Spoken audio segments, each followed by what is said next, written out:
Hello, good morning class. How are you today? Hopefully you are in a good condition right now. Well, this is the first lesson. Ini adalah les pertama atau pertemuan kita. Ya, pertama dalam pelajaran prakarya dan kewirausahaan di kelas 10. Langsung saja kita masuk ke dalam bab 1, yaitu wirausaha kerajinan dengan inspirasi budaya non-benda. Nah, sebelum kita jauh ke dalam memahami materi prakarya dan kewirausahaan ini, ya, kita harus mengetahui ya tujuan apa, kenapa kita harus belajar prakarya dan kewirausahaan. Kita cek satu persatu. Yang pertama, menghayati bahwa akal pikiran dan kemampuan manusia dalam berpikir kreatif untuk membuat kerajinan, ragam budaya non-benda, serta keberhasilan wirausaha adalah anugerah dari Tuhan. Nah, jadi kita patut bersyukur ya Tuhan memberikan kita pikiran, Tuhan memberikan kita kemampuan dalam berpikir kreatif untuk membuat kerajinan, Tuhan membuat kita berhasil. Nah, itu semuanya karena anugerah Tuhan. Jadi kita juga wajib bersyukur kepada Sang Pencipta kita. Yang kedua, yaitu menghayati perilaku jujur, percaya diri, dan mandiri, serta sikap bekerja sama, ya, saling tolong menolong, gotong royong, bertoleransi, ya, antara satu dengan yang lain. Yang ketiga, mendesain dan membuat kerajinan dengan inspirasi budaya non-benda berdasarkan identifikasi kebutuhan sumber daya, teknologi, dan prosedur berkarya. Mempresentasikan dan memasarkan kerajinan dengan inspirasi budaya non-benda dengan perilaku jujur dan percaya diri. Nah, itu harus dimiliki seorang wirausaha, ya, jujur dan percaya diri.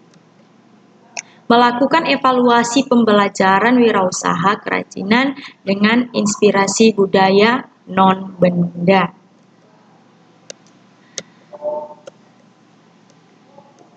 Nah, karakteristik kewirausahaan.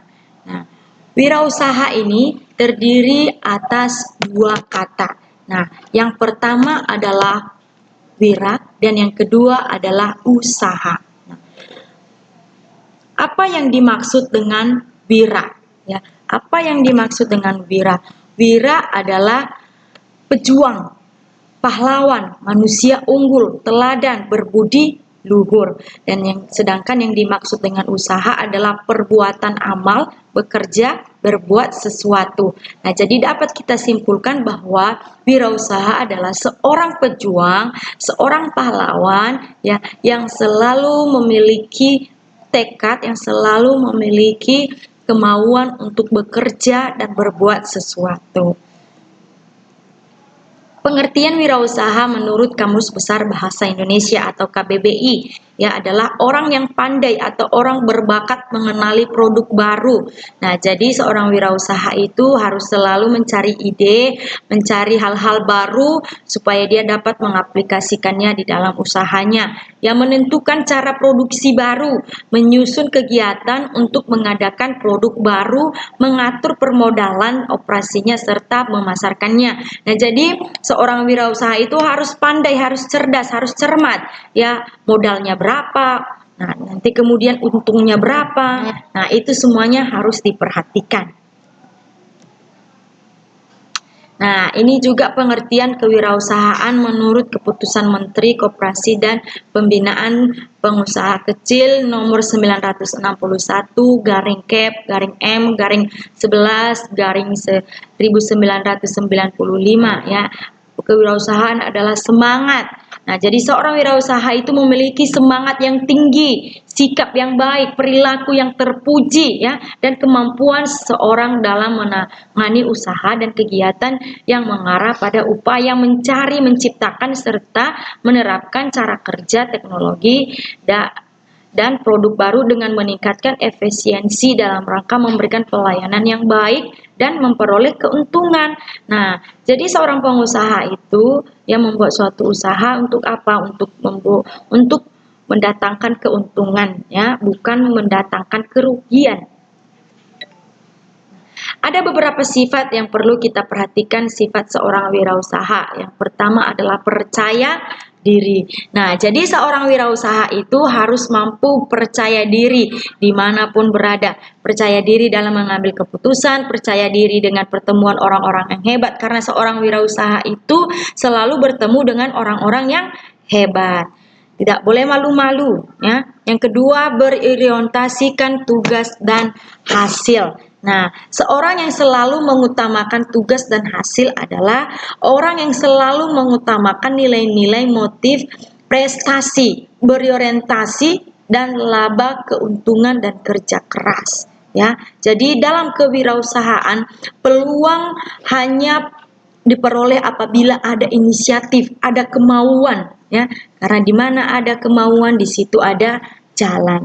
Ya, perilaku inisiatif biasanya diperoleh melalui pengalaman dan pengembangannya diperoleh dengan cara disiplin diri. Ya, disiplinkan diri, berpikir kritis, tanggap, bergairah atau penuh dengan passionate dan semangat berprestasi. Jadi harus semangat itu selalu ada di dalam diri kita. Ya, bagaimana supaya ya usaha atau yang sekarang kita kerjakan boleh maju adanya. Yang ketiga yaitu berani mengambil resiko. Kalau kita berbicara tentang berani mengambil resiko, ini kayaknya kurang gimana ya, kurang enak kita dengar. Kenapa? Karena memang inilah yang terjadi. Seorang wirausaha itu harus berani mengambil resiko. Nah, apa yang akan terjadi 3, 5, atau 10 tahun ke depan harus berani mengambil resiko. Nah, jadi seorang pengusaha itu harus menyiapkan dirinya ya, membenahi dirinya terlebih dahulu sehingga ketika sesuatu hal terjadi, mungkin entah apa yang terjadi di perusahaannya, dia boleh menerima dengan tenang. Artinya berani mengambil resiko, ya. Yang keempat adalah kepemimpinan. Nah, jadi seorang wirausaha harus memiliki sifat kepemimpinan, ya, harus dapat dipercaya, penuh dengan integritas, ya. Seorang pemimpin harus penuh dengan integritas. Kalau seorang pemimpin tidak dipenuhi dengan integritas, saya percaya akan cepat hancur ya usahanya. Tetapi kalau kita seorang pemimpin penuh dengan kepercayaan, maka semua mungkin ya berjalan dengan lancar. Yang kelima, keorisinalitas atau keaslian. Nah, jadi seorang wirausaha itu selalu menciptakan hal-hal yang baru dari dirinya sendiri, keaslian dari pikirannya, keaslian dari idenya, tidak mengkopi produk-produk yang lain. Nah, jadi kalau produk A membuat suatu hal yang baru, dan juga kita sebagai wirausaha harus juga mampu menciptakan hal yang baru yang berbeda dengan yang telah dibuat oleh orang-orang lain. Artinya kita menciptakan hal-hal yang baru yang benar-benar belum pernah ada sebelumnya. Jadi asli dari diri kita sendiri, asli dari ide kita sendiri. Nah, yang keenam adalah berorientasi ke masa depan. Nah, dari pengalaman belajar apresiasi seni diharapkan berkembang sikap demokratis, etis, toleransi, dan sikap positif lainnya. Ya, jadi siswa-siswi kami berharap siswa-siswi kami selalu menerapkan sikap-sikap demokratis di dalam dirinya. Sikap demokratis itu misalnya akan tercermin ketika siswa mengacu kepada prinsip diferensiasi dan tidak diskriminasi, tidak membeda-bedakan orang, ya. Hal ini akan terjadi apabila ia memberikan peluang yang sama kepada semua anggota panitia mengemukakan pendapat untuk menentukan ya, misalnya tema pameran. Ya, jadi istilahnya seperti ini dia. Jadi kalau di dalam kelas siswa-siswi kami boleh ya bersikap demokrasi kepada teman-temannya, toleransinya tinggi, ya. Oke, sehingga ketika teman-temannya memberikan pendapat, maka ya dia dengan lapang dada menerima masukan atau pendapat dari teman-temannya. Nah, jadi di sini juga Miss ingatkan, ya sikap toleransi akan tercermin ketika siswa dapat menerima perbedaan pendapat, ya. Namun juga dalam memberikan pendapat jangan sampai ada perilaku yang melecehkan, ya, yang menertawakan, yang merendahkan, yang menghina, ya, atau kata-kata lain yang setara dengan itu.